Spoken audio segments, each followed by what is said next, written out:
I need not go any further. I'll wait for the questions, and now I am ready for interrogation.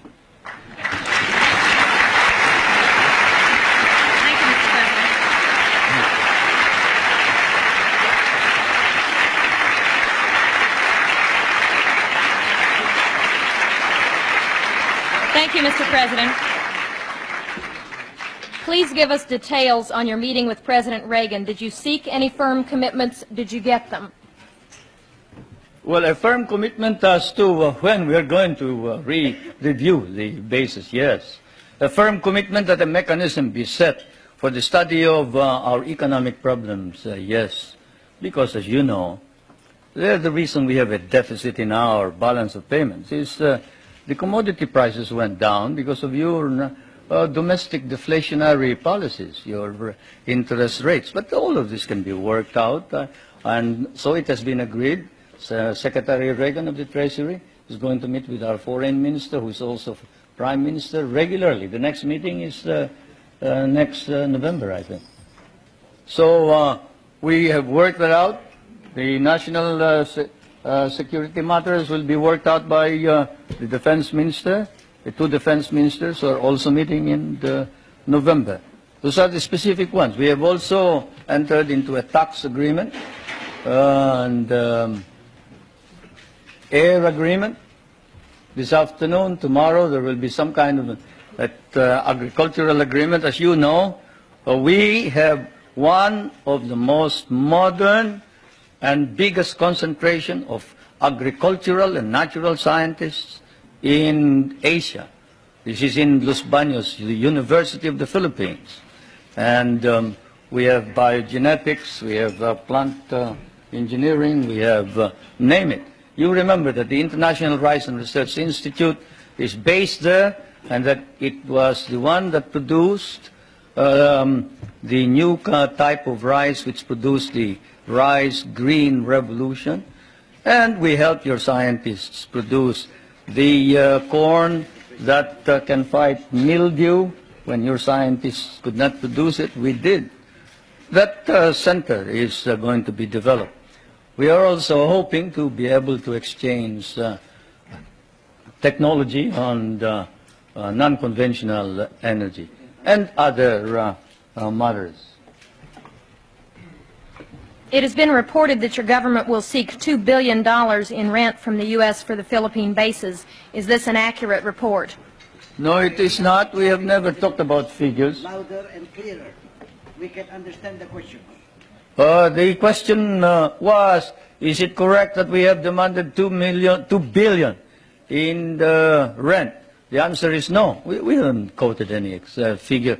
What we have asked is this. We want a study. What is it that is necessary in order that we can perform our job? You and I know that if the Philippines is attacked, the United States is not necessarily bound to immediately react, because the provision of the Mutual Defense Pact is that you will immediately take steps as is necessary to meet the contingency in accordance with your constitutional processes. What does that mean? That means that you go to the Senate and the House of Representatives. What does that mean? That means delay while we are dying there.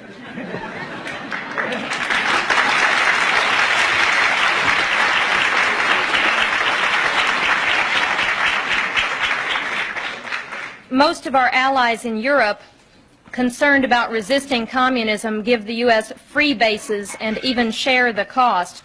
Why shouldn't we expect the same kind of cooperation from the Philippines instead of demands for more rent?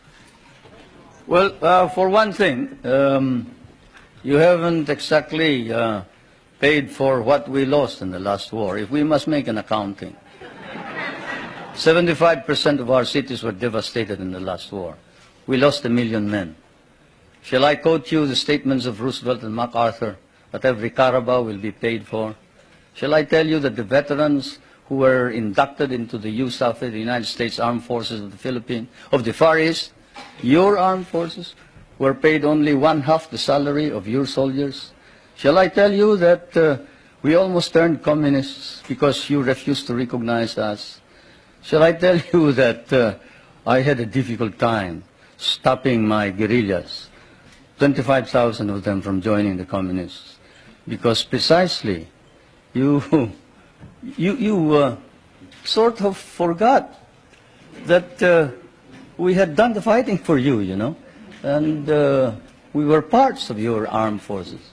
But in fairness to the American Congress, when we came here and we called attention to the fact that we had been abandoned and forgotten, they themselves in outrage immediately passed a law recognizing the services of the Filipinos and reinstating them as parts of the United States Armed Forces in the Far East, including back pay and benefits. That, Madam President, is the answer, in addition to the fact that those people that you are talking about have been making money at the expense of the United States for quite a long time, while we have not.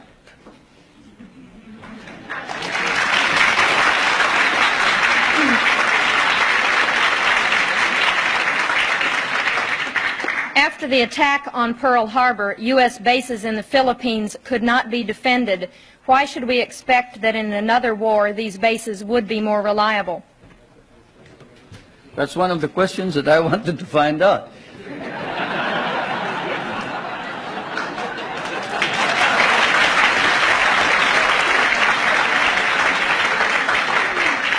If you're going to run out on us anyway, you better let us know now.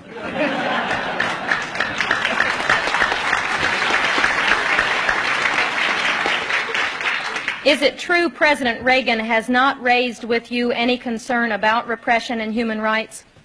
Well, he sort of spoke of the fact that we have all this constitutional provision.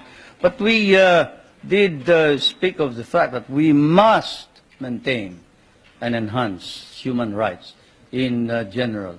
But this fault finding that we found in some of these reports before isn't there. There is this open-mindedness and fairness which we expected of America and the Americans. The Americans that I know, the Americans who fought beside me, the Americans who bled with me in many a battlefield, was a fair man. He was a just man. He was a courageous man.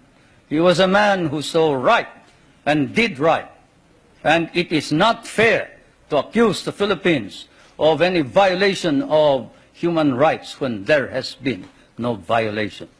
Though if there has been any violation, we punish those who have violated. And I now ask that this particular writing of one of the most celebrated figures, who claims to have, at the beginning of the campaign against my government, claims to have been maltreated by some of the military men, now reports exactly what happened. I ask that my staff distribute the letter of Herrera, Trinidad Herrera. You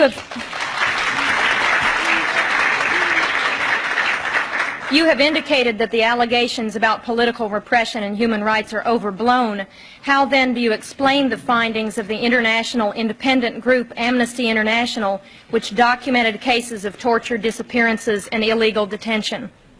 Well, I'll tell you that the Amnesty International has never come to the Philippines. That's why all they talk about is something that they obtained hearsay. Let's give one specific example. Father Abedicio, a famous case. Father Abedicio is supposed to have disappeared.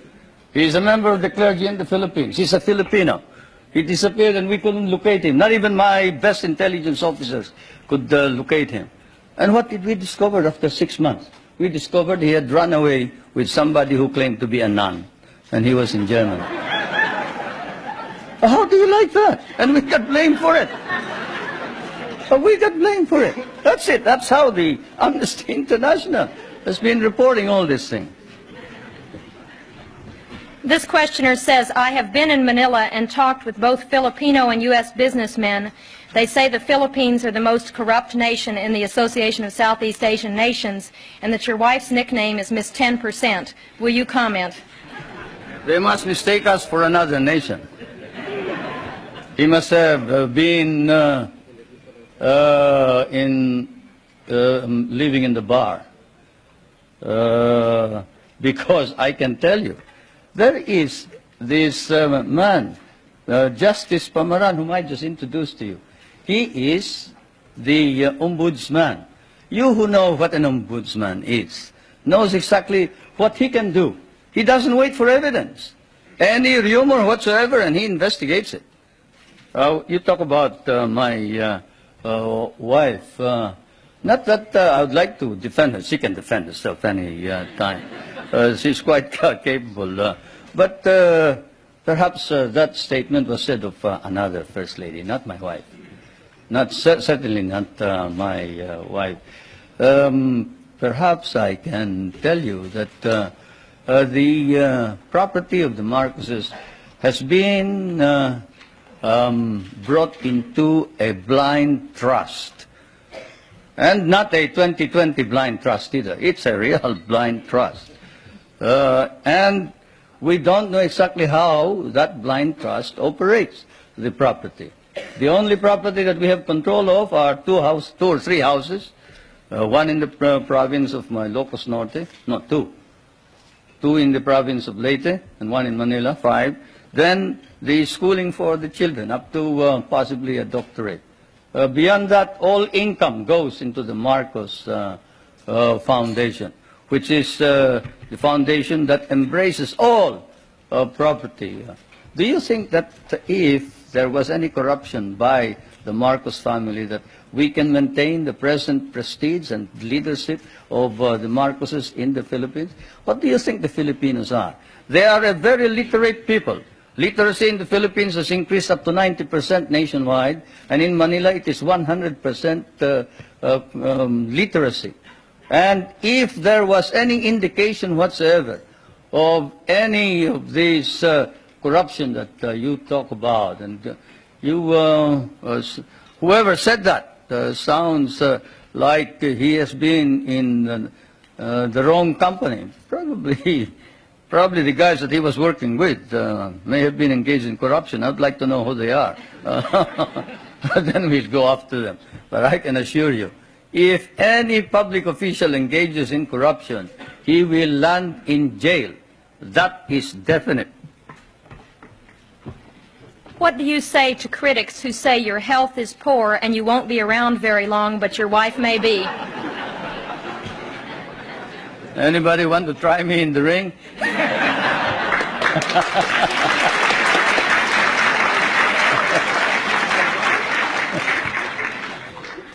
Yeah. Ridiculous.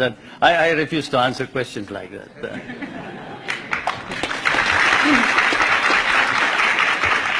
Two related questions. You are indeed a family man. Your wife, your daughter, your brothers are all government officials.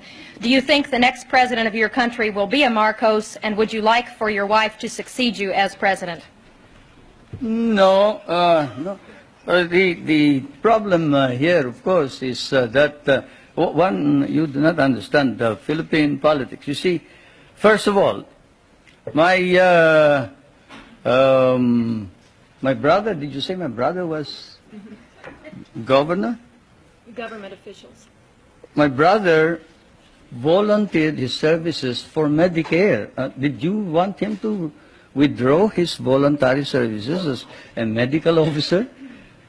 He is serving our country practically free, abandoned a very profitable medical career in order to serve what we have as Medicare, which is your Medicaid, no? Yes.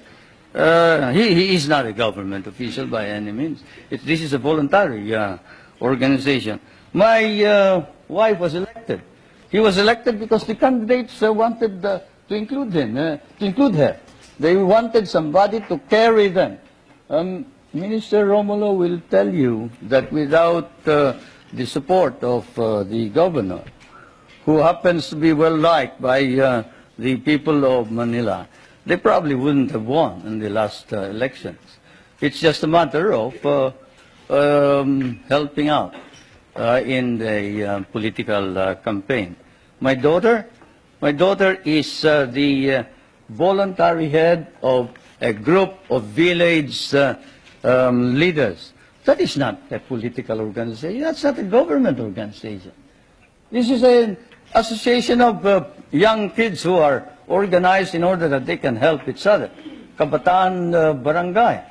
And I am surprised that you hold it against these young kids, that they get together so they can play football, they can encourage sports, they can encourage people, the young kids from going into drugs. Don't you think that you should also organize something here in the United States and get somebody to stop the young kids from going into drugs and instead go into sports? Well, that's what they're doing. Now, with respect to the other officials, the question, of course, doesn't specify. Let me put it this way. As I told you, our government is a caucus government, consensus. When the consensus of the party demanded that I appoint the First Lady as a member of the Executive Committee, I had an agreement with them, and that is that she would not become President or Prime Minister. At the beginning, even Prime Minister Cesar Virata was for the First Lady becoming Prime Minister. But the First Lady and I stood our ground, and we nominated the Prime Minister Virata instead. Now, is that the action of anybody who is preparing to take over as a dynasty? Now, my other daughter, well, she is in Pennsylvania. She's studying voice culture, and she is in anthropology. I don't see what connection that has with politics. Mr. President, your opponents say this trip is costing between $5 million and $20 million. What is the budget for your trip? It's ridiculous. My cabinet is spending only a very minuscule part of that. If there are any people who have joined this group, they are on their own. I'm sorry to say. They're on their own. Do you believe the United States now has a consistent, understandable policy toward the Philippines and East Asia? Shouldn't you ask that of the United States leaders, not me? But as far as I'm concerned, yes, insofar as we can understand. What I see is a resurgent American nation under a new leadership, trying its very best, earnestly trying to arrest decline and slide in prestige and in policy, in domestic and foreign policy. That is what we see from the outside. There is an earnest effort to prevent drift and confusion. Now, we would like to encourage that because among the small nations, there is no possibility of any progress so long as there is instability throughout the world.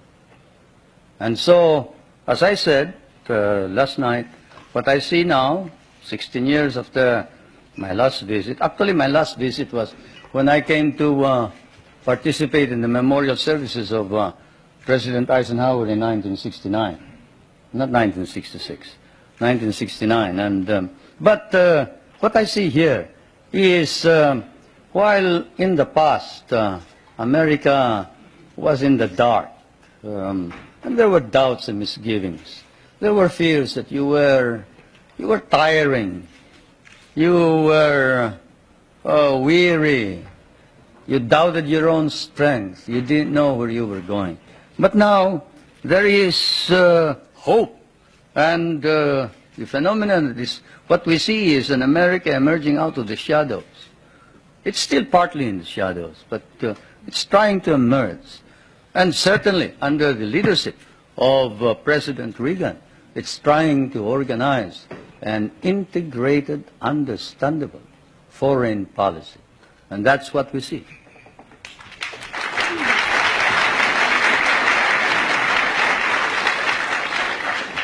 There is widespread malnutrition in the Philippines, and only 1/3 of your labor force has regular employment. Given this, how do you justify the prosperity in which you, your family, and friends live? You must like us, the way you ask those questions.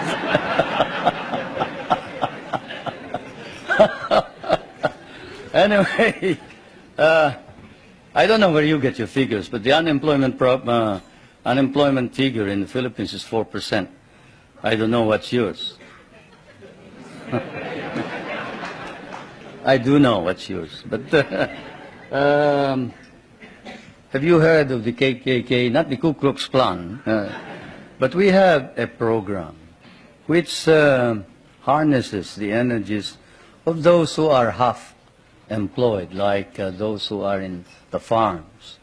You see, those who wait for the coconuts to fall or who plant rice are partly employed. And so we allow them to engage in what we call small, medium-scale industries, contract work. Where, in what country do you see, say, a boot block? A boot block. Go to a rural bank and say, look, I used to borrow money from this usurious lender here. I borrow 5 pesos in the morning, I have to pay him 6 pesos in the afternoon. Can't you lend me 50 pesos now and I will repay you later on? I have no collateral, I am unknown, I live in the streets.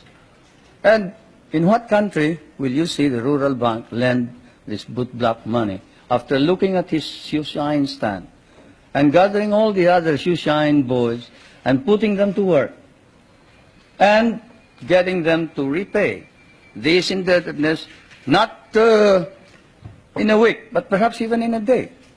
Or fishermen who live a hand-to-mouth existence.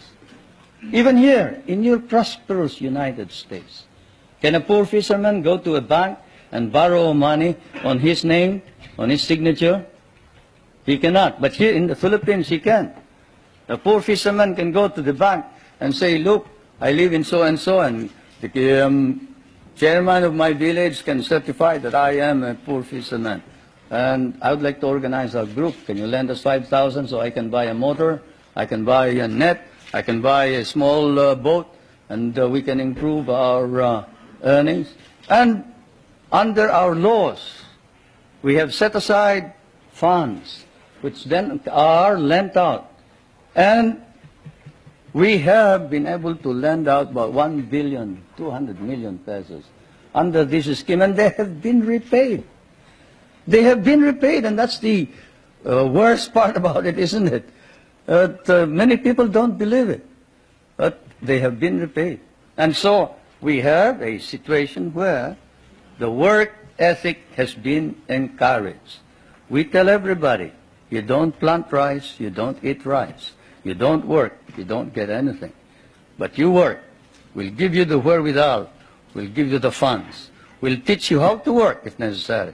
And we'll see to it that we will sell your products. That's what's happening in the countryside.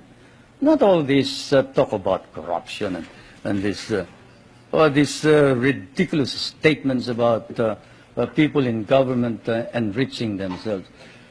When you have activists like Luis Tarok and Jerry Montemayor and Nilo Tayag and these men who were ready to kill the president, but who now says that the reforms that are being instituted are for the good and welfare of the country, you don't engage in any of this foolishness that you talk about. No, everybody is sincere and earnest about making our democracy work. And I can tell you that whoever has told you about these unwholesome observations about the Philippines, better come back to the Philippines. I'll pay for your trip so you can see what's actually happening. Thank you, Mr. President. Before I ask our final question, I want to present you with a certificate of appreciation for appearing once again at the National Press Club and with an updated version of the National Press Club necktie. Thank you.